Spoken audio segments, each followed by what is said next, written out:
We dive for oysters in the bay and some of its tributaries.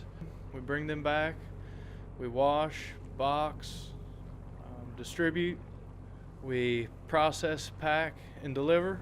And I don't know very many other people that do it that way, but that's just the way we do it. Hi, my name's Nick Hargrove. Derek Wilson, Wild Divers Oyster Company, and we're out of Wittman, Maryland. So the diving process is a little unique in the fact that you're actually physically going underwater to pick up the oysters by hand. The way it's done around here is that there's an umbilical that runs from the boat to the diver. There's hot water that goes down to the diver. There's also cold water that goes down to the diver. And there's air that goes down to the diver, as well as also a power line that we use sometimes for a light when it's dark out.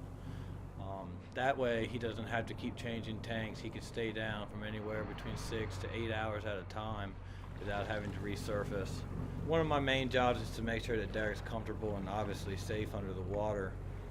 The other one of my jobs is to help locate oysters and figure out a game plan on how we're going to approach to actually get the oysters. Finding them is one thing, and then actually executing a plan on how to get them effectively, it's another job of its own.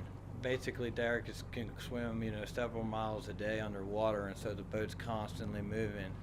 A lot of people think that we just throw an anchor and then jump overboard and dive that way, but really the boat's constantly moving because the diver's constantly moving. Derek will pull on the line 2 times when he's got a full crate, and I'll throw him an empty crate. After he finds that empty crate, sometimes it might take him a second to find it, depending on the conditions or how deep we're working, or a little bit of everything. And when he finds the empty crate, he'll tug on it 2 more times, and then I know to pull up the full crate, and he'll continue to swim on with the empty crate. And that way it saves him from having to resurface every time. The diver gets all the glory. The guy up top doesn't get enough credit more often than not. All I'm really doing is jumping overboard and going to go get the oysters. Everything else is up to him. I wouldn't want to be on the other end with another man's life literally on the line.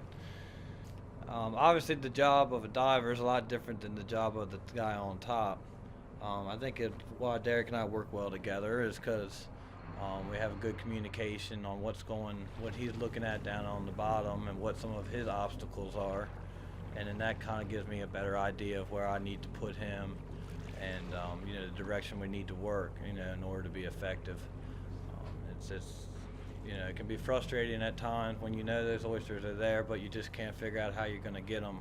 Either the conditions are rough, or the tide's not working in your favor, or you're losing your visibility, or sunlight. It's just obstacle after obstacle to overcome, but I guess it makes the reward even better at the end of the day when you're able to accomplish it.